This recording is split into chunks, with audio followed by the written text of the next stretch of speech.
Morning, guys. Canebrake Charlie here. I brought y'all back to the meadow this morning. It looks a lot different now.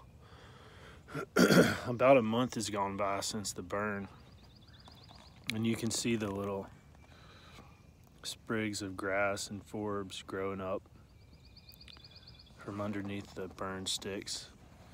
You can see that some of the trees are doing great and some of them have died.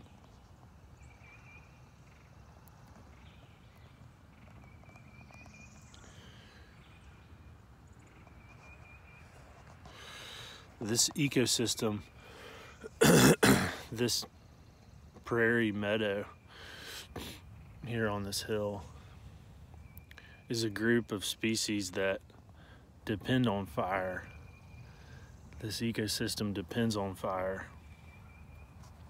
So I've brought you here to see that even after things were destroyed and burned and killed, things are living and growing and coming back. And the reason I wanted to show you this is that I want you to see a bigger picture here.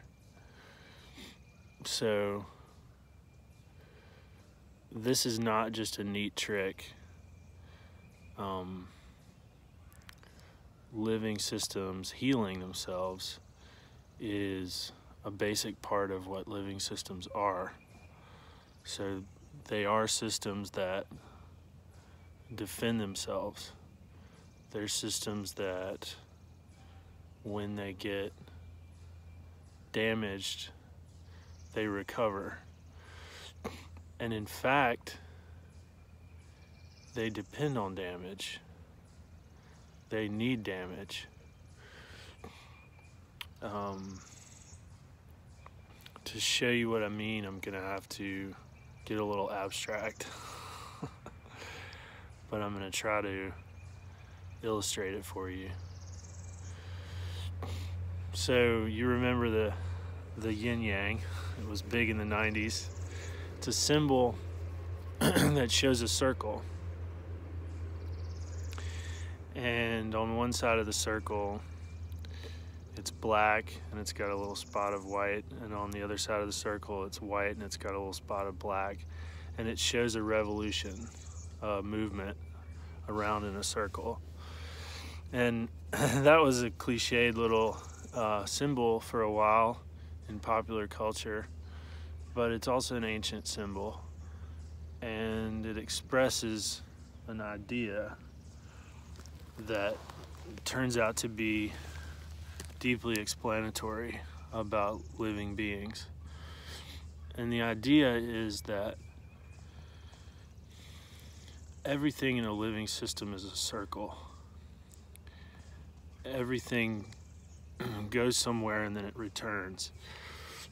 And this is really hard for us to understand from a modern scientific point of view, because all of the systems that we build intellectually in science are linear. They go from one place to another place and they stop. They're fragmented, atomized. But living systems are not. Living systems are circular. And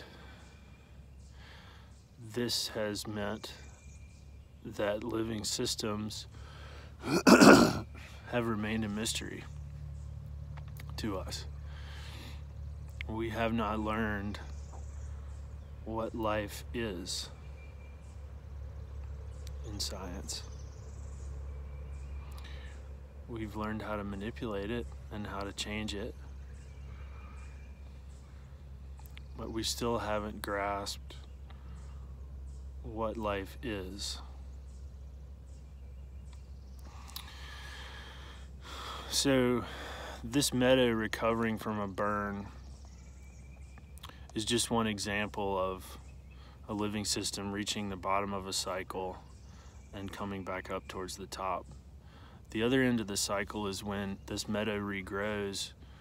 The plants will shed organic matter onto the ground, and this type of material, leaves and dead grass, will accumulate, and the weather will get dry and hot, and that'll create what they call a pyrogenic environment. So it'll attract fire, whether through lightning strikes, or these days it's going to have to be intentional.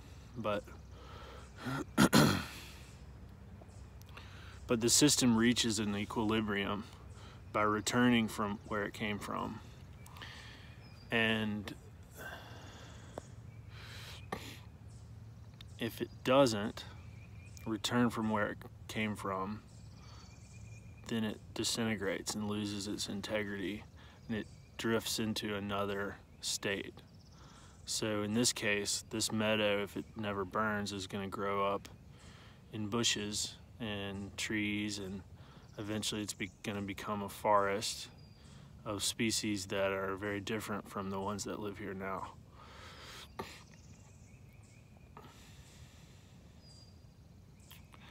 So in order to create stasis, in order to stay the same, a living system has to revolve.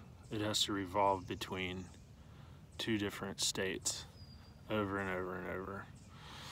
And that applies not only to an ecosystem as a whole, but it applies to every part of the ecosystem. Now this is the tricky part. So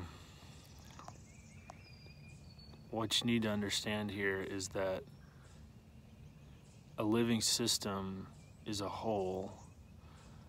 It's made up of parts, but the parts themselves are little bitty holes also. So they also revolve. Every part of it, every species has a life cycle. Every organism has a lifespan. It's born, it reproduces, it dies, born again, reproduces, it dies. And every living cell also has a lot of little circles inside of it that we call metabolism.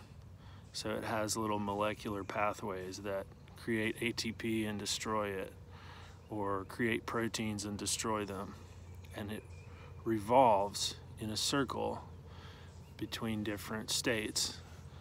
And that's the only way a living system creates homeostasis. So what that means is that if you want to understand any part of the whole, you can't just look at the smaller parts. You got to look at how it fits into the greater context. This is really, really hard because modern science can only measure things, and you can't measure a context. You can't know with any precision how the system as a whole is working. You can feel it, you can see it, and you can intuitively understand it, but you can't measure it. So that means that certain questions in biology are still a mystery, and we can only get to the answers by looking at the whole. So I'm going to give you an example. The human body revolves between two different states, waking and sleeping. And because of our linear way of breaking down intellectual problems, we've tried to understand waking and cognition without understanding sleep. So theories about sleep are really insufficient. We basically have the common sense idea that sleep is about rest, but that's totally false. because when they actually measure energy conservation in a sleeping person, they find out that asleep we use 90% as much energy as we do when we're awake. And when you remove all the energy sources from any sort of organism, they sleep less, not more.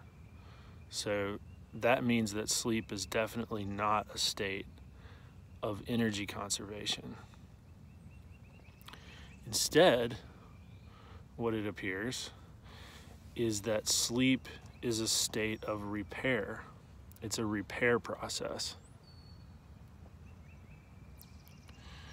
So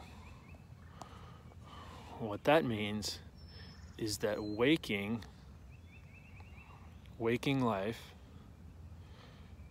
is a part of a cycle wherein we get damaged, and sleep is the part of a cycle wherein we get repaired.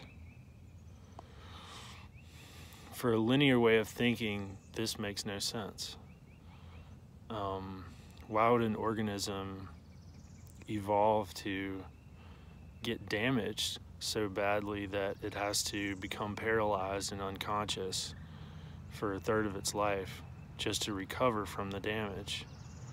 Why would we evolve to be so sensitive?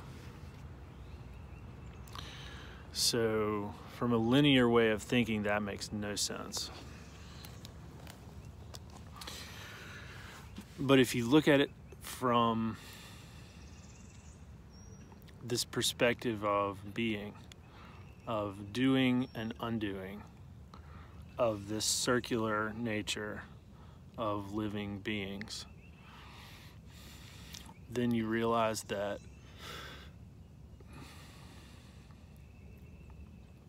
every time we recover from damage, we have accumulated knowledge.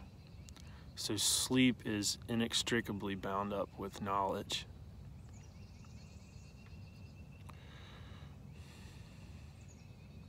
When a structure is damaged, the nature of that damage, the shape of that damage, the size of the tears and fractures, the dimensions of the tiny wounds, the nature of the disarray that the world has impinged on us, gives our organism a sense of what to expect. And every organism is just an expectation of future conditions. So, as we recover from that damage, we internalize a new expectation about the world. So let me be a little more concrete. Every tissue in the body has a certain plasticity. Your skin, your blood, your bones, your nerves, all of it is sensitive in different ways to the environment. And what that means is that as we go through active life, it can get damaged. It can get out of alignment. You can't measure that. We have a really hard time researching this with the tools of modern science because you can't measure that damage. You can feel it. It's fatigue. Fatigue is the only measurement we have of that damage. If you want to know how tired an organism is, you can't put them under a microscope and figure it out. You can see how energetic they are, how well they perform on tests, and that can give you an idea of a holistic sense of how damaged their body is. But you can't measure it precisely because you'd have to know the position and the nature of all the particles in the whole body. And you'd have to know somehow how well they were working all together to perform the functions of life. And you can't measure that precisely. So modern science doesn't have the tools.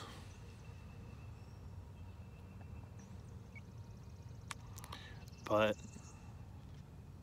nevertheless, that's what happens every single day and every single night.